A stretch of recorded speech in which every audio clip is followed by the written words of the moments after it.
Okay, good morning, welcome back. Now, as promised in the last video, we're going to do a short project in between everything on the Legend, and this is it. It's a Triumph Bonneville T120 Black, a beautiful classic looking bike, but it does need a few upgrades to bring it into the 21st century. I think everybody agrees that the first thing they want to do, and the most obvious thing, is the exhaust system. Everybody wants to change it in one way or another, whether it's just the silencers or lose the cat converter or whatever. Well, I think we're going to do the whole lot. All we're going to do today is rip it all off, and we're going to fit a TEC Bike Parts 2-in-1 Rebel exhaust system, which will sound a lot better, look a lot better, and weigh an awful lot less at the same time. So let's get stuck in.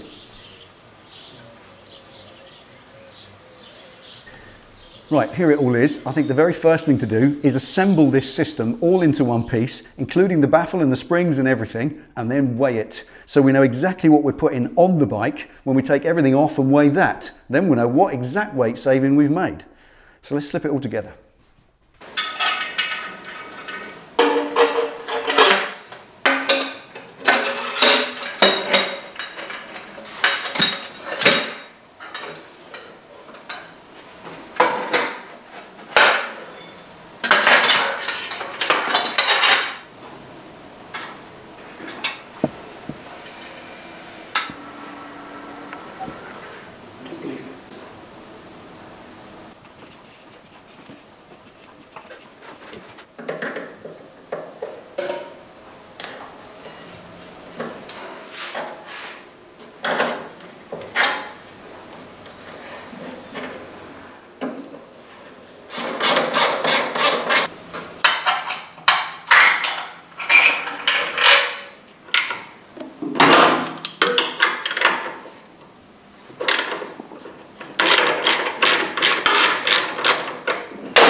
Okay, now the exhaust systems on these bikes come in 5 major lumps. That's the downpipes, the silencers and the cat converter. There's a load of other connected periphery. There's heat shields and brackets and all sorts of bits and pieces and rubber grommets and so on, but basically it's 5 lumps. So we've taken 4 of them off. That's the downpipes and the silencers. It just leaves the cat converter to go. Now sadly that won't drop out underneath. It's kind of stuck in its little space there between the frame rails and it doesn't want to come out. Some people have said you can get it out if you kind of take off certain bolts on top of the heat shield, which are really hard to get to, but you'll still have to force it out and you'll probably scratch your frame rails and you don't want to be doing that. So the easiest simple way is to loosen this left hand frame rail. It's a removable one like most of these kind of bikes have. A bolt at the top, 2 bolts at the bottom and an engine mount, and it will just move to the left enough. You don't even have to disconnect the wiring for the side stand. It will move out the way sufficiently to wiggle that cat converter out the way without any damage whatsoever, and you just bolt it back into place. Very simple. So we'll cover that next. You'll see how easy it is. It ain't scary at all. Remember, it's just nuts and bolts. Oh, and incidentally, it might tell you on some instructions you have to take the tank off to get to this bolt. Well, as you can see, you don't. Just move it back 2 inches and sit it on a bit of foam. Ain't odd, is it?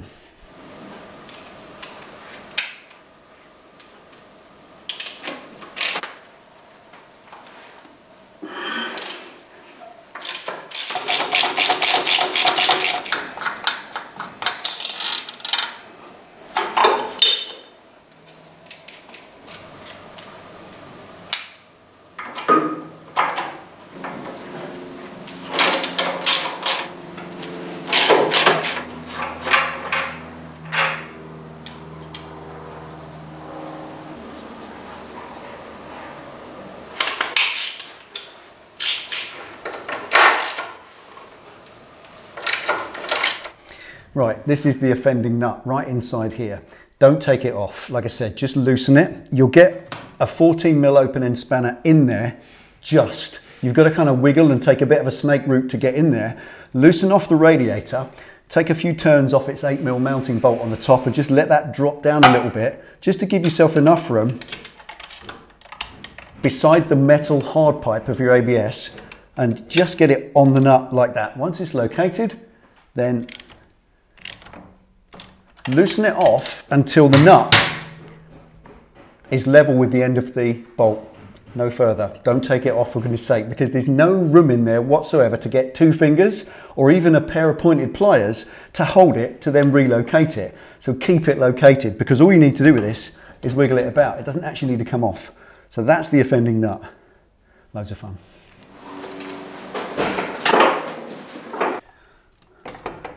There we go, that's it, it's as simple as that. With that nut wound right to the end of the bolt and stop, that bolt removed, those 2 bolts removed at the bottom, and then just take out the little tiny 8mm bolt that holds the radiator on its rubber mount at the top. That allows it to wiggle about, and you can just pop it off its little peg just there, and then look, got about 2.5 inches of movement, which is more than enough, because there's the cat there. And that now is going to drop straight out. No problem at all. Once that's gone, let's bolt it all back in. Ain't odd, is it?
Right, okay, now a couple of quick things there. I put a smear of grease around the exhaust port purely to stick the new gasket in place for my convenience, because when you're putting these pipes in with these two split collars, that can be a bit tricky. Sometimes you're in and out a few times, and there's nothing worse than just getting it right and the gasket ring just drops out and rolls along the floor. Yes, ask me how I know. Easier to stick it in with a bit of grease and then it assembles nicely and it will vaporize once you start the engine up, no problem at all. The other thing is, with the O2 sensor, as you saw, I rotate the pipe onto the sensor if I can and nip it up, because obviously the wire on that O2 sensor must not be twisted or left in a rotated state when it's at rest and nipped up nice and tight. And secondly, I think we already know that with all these systems, you put them in loosely, everything hand loose, and you tighten them up at the end once everything's assembled.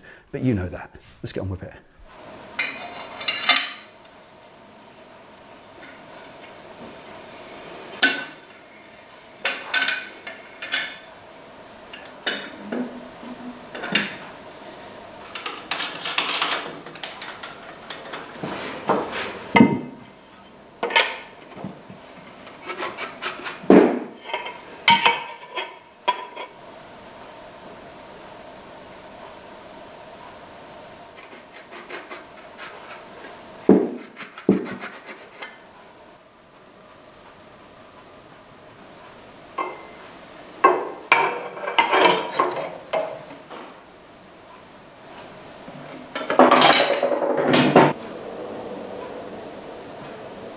Okay, this is the link pipe with a little baffle inside it, and that connects the two down pipes together and then brings you up to the silencer at the end.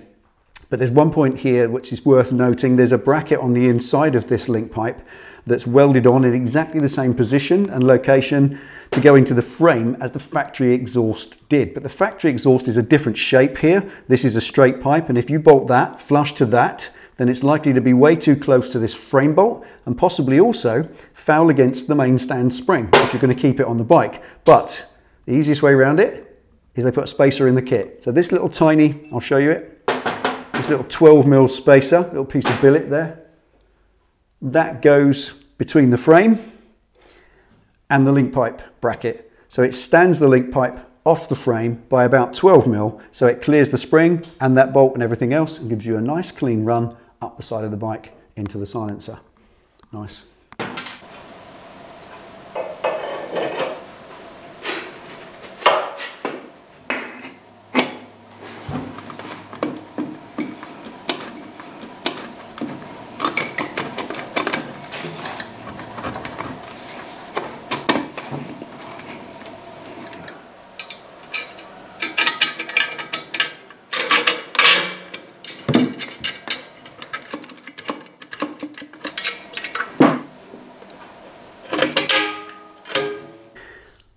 Okay, just quickly, underneath on this link pipe, I marked 6 little pen marks, 5mm increments up to 30mm. And the reason for that was to make sure that enough of this cross pipe has gone into this T-piece to make a nice seal.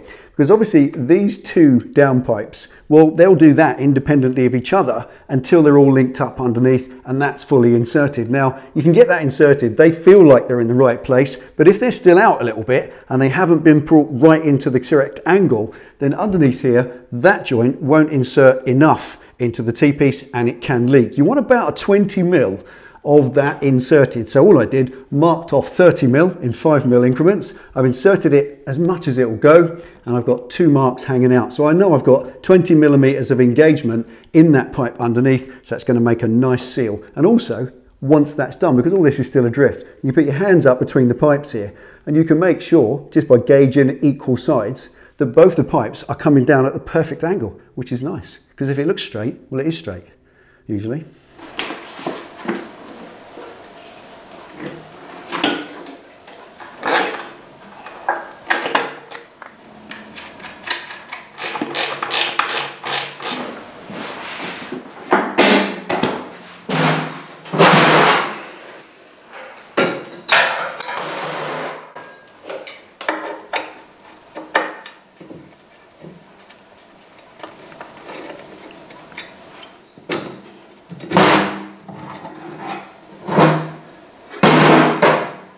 Goodness.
Right, there we are. Now, as with any exhaust system, when you fit it, do everything up. Once you're comfortable with it, leave the exhaust ports about 3/4 done up. Don't torque them up yet. Do them just about half tight by wrist, and then wipe everything down. A complete wipe over with WD-40 gets all your greasy handprints off the exhaust, because if you fire that up now to temperature, any greasy handprints will turn into little black marks and they're a bugger to get out. So just wipe it down before you carry on.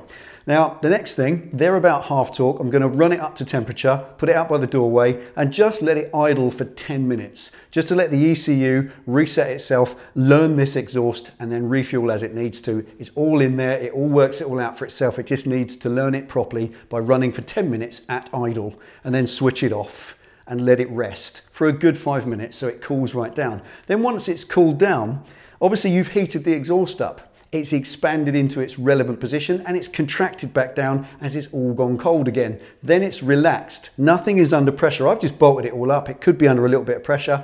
Once you heat it up, cool it back down, it all relaxes. Then I can torque these header ports up to their 19 Newton meters, so they're all correct.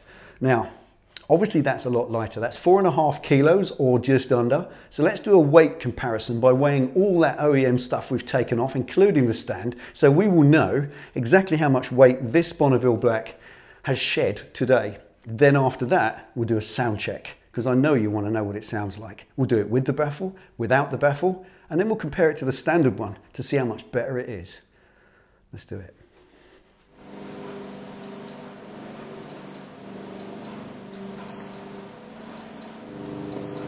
3.1.